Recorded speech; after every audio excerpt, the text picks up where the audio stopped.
Hello everyone, welcome back. In this video, we can understand @value annotation. @value annotation is used to assign default values to the variables and method arguments, and it is mostly used to get the values from the properties file. Let's go to STSID to understand more about @value annotation. Open project, SRC main Java. Here I am creating one class under DTO, that is student. Private integer std id, private string std name. I declare two variables. For this, I am writing some setters. Public void set std id, that is integer std id.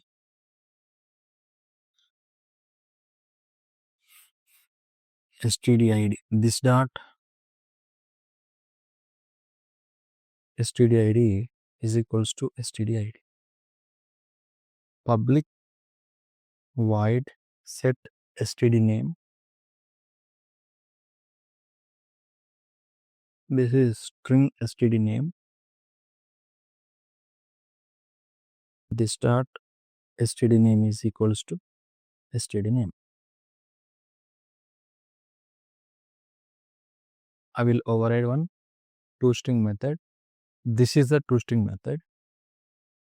I want to declare the default values on top of setter methods @value.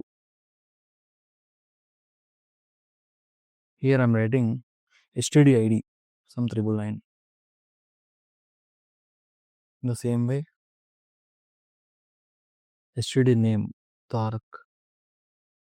In this class, I declare two variables.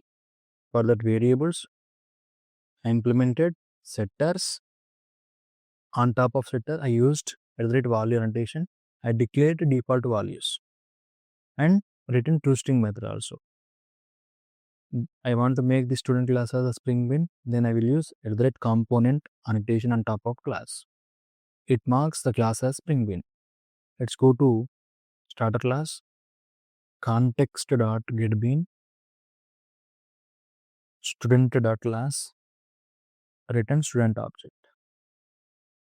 Directly I am printing student object. Student. Let's run the application. This is student object. These are default values.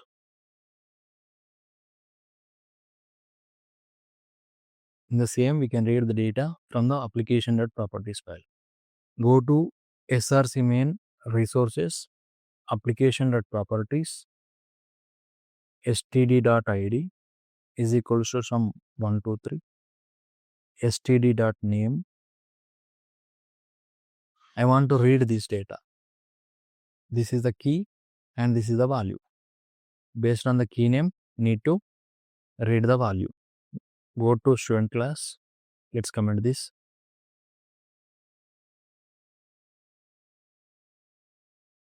@value